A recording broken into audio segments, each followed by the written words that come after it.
KTR hello hello అన్నయ్య కేటీఆర్ అన్నయ్య గారికి, జగదీష్ అన్న, ప్రశాంత్ రెడ్డి అన్న, మేడం, అమ్మ సవితమ్మ, అందరికీ నమస్కారం. నేను ఈ పద్ధతి ఏదో ఫార్మా కంపెనీలను విస్థాపన సంస్థలు పాశ్చాత్య దేశాలు ఏంటంటే లాభాపేక్ష వాళ్ళు వాళ్ళ విషయాన్నంతా మన గుమ్మరియనికి ఒక్కసారి ఉద్గారం అయితే సివోట్ అంటారు దాన్ని, ఏమంటారు భాష అర్థం కానీ ఒక్కసారి ఆ ఉద్గారత బయటపడితే 1000 సంవత్సరాలు క్యాన్సర్ దుప్పటి కప్పుకున్నట్టే ఉంటుంది. అది అంత దారిద్రమైంది అది. పైగా మీరు గొప్ప ప్రజలు కనుక పండుగ సాయన లాంటి పోరాట యోధులు పుట్టిన కులకచ్చల ప్రాంతం, తర్వాత చింతల దీని దగ్గర పీర్ల పండుగ చేసింది, గౌడి పీర్ల పండుగ ఉన్న ఊరు ఏది ఊరు, నిప్పులు జరుగుతాయి పునికి అది చాలా ఒక ఊరు జరుగుతాయి పీర్లు, పెద్ద పండుగ ఉంటుంది బా నరేంద్ర రెడ్డి ఊరు పక్కల. నందిపాడు పీర్ల దగ్గర వేసిన మంట ఈ ప్రపంచంలో ఎక్కడే అంత పెద్ద మంటలో. ఆ మంటను చూసి ఆయన అలావ దగ్గర ఎవరు, కానీ ఆ మంట ఎంతమంతా ఉంటే అంత ధర ఎక్కువ వేస్తాడు ఆ ఊర్లో. ఆ నేచర్ కొడంగల్కు మొదటి నుంచి ఉంది, అది గుర్తుపెట్టుకోండి. తర్వాత చాలా ఆలోచన కలిగిన మనుషులు అమాయకంగా ఉంటారు, కానీ ప్రకృతి ఎంత స్వచ్ఛంగా ఉంటుందో.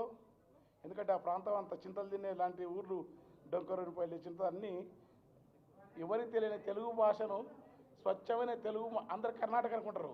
కన్నడ పడితే కన్నడ కొంచెం పడదు, కొంచెం స్వల్ప పడితే, కానీ తెలుగు అద్భుతంగా పద్య నాటకాలు పాడే ప్రాంతం మీ ప్రాంతం. ఆ చైతన్యం అంతా మీ లోపల కనపడుతుంది. అలాంటి నేను అనుకున్నా ఈ నిర్బంధం అనేది వాళ్ళు భూములు పోయిన రైతులు నిజంగా వస్తే కాంగ్రెస్ పార్టీ ఒకనాడు కృష్ణయ్యర్ లాంటి వాళ్ళు నెహ్రూను మస్తు తిట్టేది, కానీ ఆయనను సుప్రీంకోర్టు జడ్జి గారికి వీళ్ళకి అది కాంగ్రెస్ పార్టీ లైన్ కాదు, ఇప్పుడు ఆ లైనే లేదు వీళ్ళకు. అంటే కాంగ్రెస్ పార్టీ గొప్ప లేను, ఆ ప్రజాస్వామిక స్ఫూర్తి లేదు వీళ్ళకు. మొత్తం ఆ ప్రజాస్వామిక స్ఫూర్తి లేదు, ఆ విధానం లేదు. రొమిల్లా తాపర్ అంటే నెహ్రూని తింటే నెహ్రూ ఆమెనే హిస్టరీ కాంగ్రెస్ పార్టీ చేసిండ్రు.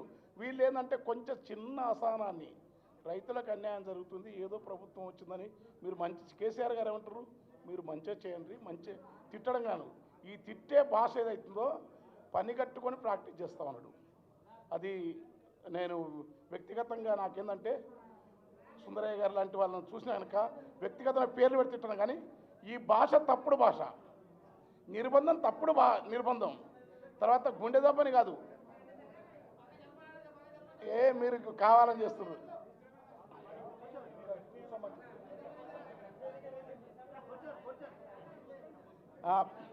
అట్లా భూములు ఎందుకు ఇస్తారు? భూములు ఇవ్వడం కోసమే నైజీరియాలో మా భూములు గుంజుకున్న కంపెనీలకు వ్యతిరేకంగా పోరాటం చేసి వేలాది మంది చనిపోతే కెన్సారో ఇవ్వని రచయిత ఉరికొయినా భూములు ఇవ్వద్దని పోరాటం జరుగుతుంది. ఆఫ్రికా దేశాల్లో భూములు ఎవరు ఎందుకు ఇస్తాం? ఎక్కడ ఇవ్వద్దు, ఎవరికి ఎందుకు ఇస్తారు అడగాలి, ఆ ప్రజలను ఒప్పించాలా, ఆ ప్రజల అభివృద్ధి ఎందుకు జరుగుతుంది అడగాల. రాజ్యాంగ చట్టం ఇది భూస్వామ్యం కాదు. ఇవన్నీ పెట్టుబడిదారి సామ్రాజ్యవాద కంపెనీలకు కొంచెం కమిషన్లు వస్తాయి. ఆ కమిషన్లు దొబ్బుకొని ముందు మన భూములు అగ్గువకు అమ్ముకట్టి, అసలు కొడంగల్ భూములు ఇచ్చేటివేనా? ఎక్కడ జొన్న ఒడిపిల్లు, గునిగలు, ఒడిసెలు, వరసాగ, తుంగ ముస్తలు, తూటి కూర, తాటి తీగలు, దేవదారులు, తాకులు, బొద్ది కూర, ఈత, కలసంత, కంతులు, మినుము, రిబ్బలు, రాగులు, వంగడాలు, సుమన్ సహాయ్ లాంటి శాస్త్రవేత్త చెప్పని మెట్ట వంగడాలు ఎక్కువ పండే ప్రాంతం ఇప్పటికీ. అట్లాంటి ప్రాంతం జీవాధారం ఎక్కడో ఎడారి లేకుంటునో, ఎక్కడో మనుషులు లేకుంటునో, అది ముందే పొల్యూషన్ అయి ఉంటే పనికిరాని భూమి సారవంతులని మంచి ఎవరన్నా కానీ మీ శాస్త్రవేత్తలు అడగండి, మంచి గాలి వచ్చే ప్రాంతం కొడంగల్లు. అట్లాంటి ప్రాంతంలో ఏదో బతికి అలాయి బలాయి లేక అన్ని రకాల మనుషులు బతికతోన భూములు గుంజుకోవడం అనేది అప్రజాస్వామిక చర్య. అది ఏ రకంగా చూసినా ఎవరైనా ఆయనకు చెప్తలేకపోవచ్చు, కానీ ఆ పార్టీలో మాట్లాడే మరి భట్టి గారు ఉన్నారు, వాళ్ళు వీళ్ళందరూ ఏం చేస్తున్నారు అడగాల్సిన అవసరం ఉంది. నేను వ్యక్తిగతంగా నాకు ఎవరి పట్ల ద్వేషం లేదు, కానీ భూములు గుంజుకునే వాళ్ళ పట్ల అన్న ఎట్లయితే మీకు మద్దతు ఇస్తున్నాడో కవులు, రచయితలు, ఎందుకంటే లెక్కలేని పోలీసు మూకల పిచ్చి కుక్కల తీరు పంపి పచ్చని పల్లెల్ల పేదల బతుకులు శితిమంట రేపుతూ చిత్రహింసలు పెట్టితే ఏ మెరుగులో ఉన్న పేదల పైన నీవు లాఠీలు మోపితే ఇదేమి రాజ్యము, ఇదేమి ముసలిది ప్రజాస్వామ్యమా? కాలేటి కడుపుల మీద పలుగురాళ్ళు కొట్టేది గొప్పతనం కాదు. కొట్టు, నెవరు చెప్పిన సోషలిజం ప్రకారం డబ్బున్నోళ్ళు కొట్టుకో, ఎవడొద్దా నిన్ను. డబ్బున్నోళ్ళు అంటే పూలగొట్టం అని కాదు, పూలగొట్టడం తప్పు. ప్రజాస్వామ్యానికి మొత్తం ప్రపంచవ్యాప్తంగా ప్రజాస్వామ్యం బతకాలని తన్లాడే ఉద్యమాలకు వైపు మేధావులు తప్పిస్తూ ఉంటే, రాజ్యాంగం నిజంగానే రాజ్యాంగ విలువలను రాజ్యాంగాన్ని తుంగలో తొక్కే విధానాలు అమలవుతూ ఉంటే రాజ్యాంగం చేత పట్టుకున్న రాహుల్ గాంధీ చేత చిత్తశుద్ధిని ఎవరు సందేహించవసరం లేదు. కానీ దానికి భిన్నంగా జరిగే మీ ప్రయత్నం, మీ పాలన దుర్మార్గాన్ని మాత్రం ఖచ్చితంగా ఖండించాల్సిందే. పంజాబ్లో నెగళ్ళ కోతలాగా కోస్తే చలిలో రైతులు ఉద్యమాలు చేస్తే ఆ ఉద్యమాలకు అనేక మద్దతు ఇచ్చారు కదా ఢిల్లీ దగ్గర, హర్యానా దగ్గర. మరి మేం చేస్తే మిమ్మల్ని కొట్టనీకి ఏ చట్టం, ఏ పార్టీ పైన మీ అధిష్టానం ఏం చేస్తుంది? మీరేం చేస్తున్నారు? రైతులను కొట్టే హక్కు ఎవరికి లేదు. అధికారులు ఈ కొట్టడం అనేది, కక్షపూరిత చర్యలు అనేది, అమానుషం అనేది, ప్రజాస్వామ్య హక్కులను హరించడం అనేది అది ఎవరు అంగీకరించరు. ప్రజలు ఆలోచిస్తున్నారు. ప్రజలు కేసీఆర్ గారు ఎంత మంచి, నేను 10 సార్లు మీరు మంచిగా చేయండి అయ్యా, మాకంటే మంచి చేయండి, నిజంగా మంచి చేయండి, మంచిగా చేస్తే మేము సంతోషపడతాంగా అన్న, బాగానే చేస్తున్నాను మనం అనుకుంటాగా. వారే రైతు బంధువు అబ్బాయి నేనన్నా 10 ఎకరాలన్నా కానీ అది బంద్ చేస్తేవి, ఇది బంద్ చేస్తేవి అన్ని పోయి ఉన్న భూములు గుంజుకోరికే కంపెనీ అక్కడింది. ఎడారి మస్తు ఉన్నది. యురేనియం వద్దని ఈ రాష్ట్ర ప్రభుత్వం, మన కేసీఆర్ గారి ఆధ్వర్యంలో కేంద్ర ప్రభుత్వం కుట్ర చేసి నల్లమల్ల అడవులలో యూరేనియం పెడితే జీవితం పక్కనైతే అసెంబ్లీలో తీర్మానం చేసిన చరిత్ర టీఆర్ఎస్ పార్టీకి ఉంది, బీఆర్ఎస్ పార్టీకి ఉంది. అంత చిన్న చేయరు. సెంట్రల్ గవర్నమెంట్ ధిక్కరించాలని చిన్న విషయం కాదు. కేసీఆర్ గారికి ఉన్న దార్శనికత అది, యూరేనియం వద్దని. అట్టనే ప్రజల యొక్క ఇదేదో ఓట్ల కోసం రాజకీయం, నరేందర్ రెడ్డి ఓడిపోతే ఆయనని గెలిస్తే, ఇవన్నీ ఉద్యమ పార్టీలకు చిన్న సమస్యలు.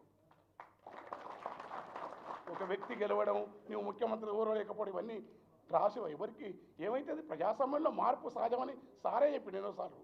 మార్పుది కాదు, అక్కడ సమస్య అది కాదు. భూములు గుంజుకుంటాం, కొడతాం, రాలే. అది నిజంగా నేను వేదికపైకి నేను సాహిత్యం తప్ప కవిత్వం మాట్లాడను. ఆ గుండెపూట కొట్టుకుపోయి తీసుకుపోతుంటే పోలీసులకు ఆ ఉత్సాహం ఏంది? అది దుర్మార్గమైన చర్య. దాన్ని వెంటనే ఆపాలే. మీకు మంచి చెడు ఉద్యమం మీతో పాటు అన్న ఉంటాడు.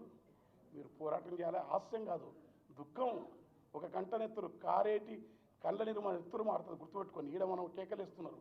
ఆ జైల్లో ఉన్న వాళ్ళకు, లోపల కేసులు పెట్టిన వాళ్ళకు ఎంత బాధ ఉంటుంది, వాళ్ళ పిల్లలకి ఎంత బాధ ఉంటుంది. గిరిజనులు, లంబాడైనా, ఆదివాసులైనా విస్థాపన సమస్యలు మీ ఎజెండాలో మీ మేనిఫెస్టోలో చూసినాను. మా ఆల్తాజ్ జానయ్య అని అగ్రికల్చర్ నుంచి రాసినాడు. ఆ మేనిఫెస్టో ప్రకారం మరి ఏమైంది? తీసేస్తారా? ఏం చేస్తున్నారు మీరు? కనుక ఈ దరిద్రం, ఈ పద్ధతి అవుతుందో ఎవరు మేధావులు, రచయితలు, కవులు కూడా అందరూ ఇది అంగీకరించిన విషయం, చాలా బాధాకరమైన విషయం. అట్లా కొట్టడం అనేది ఏ హక్కు లేదు. ఇక్కడ నుంచి అయినా నాగరికంగా ఉండాలా. కేసీఆర్ ఆధ్వర్యంలో ఒకే ఎన్కౌంటర్ తెలియక జరిగితే మళ్ళీ ఎన్కౌంటర్ రాలే. మీరు కూడా చట్ట ప్రకారం శిక్షించండి ఎవరైనా అన్యాయం, ఆయుధాలు పట్టుకోరు. కానీ ఎన్కౌంటర్లు అవుతున్నాయి, జైల్లో పెడుతున్నారు, పిల్లలు రైతులు వస్తే ఇది చేస్తున్నారు. ఏది మాట్లాడడానికి హక్కు లేదు, ఎవరు మాట్లాడడానికి హక్కు లేదు. మాట్లాడితే మీడియా, సోషల్ మీడియా గ్రూపు, ఇది పద్ధతి కాదు.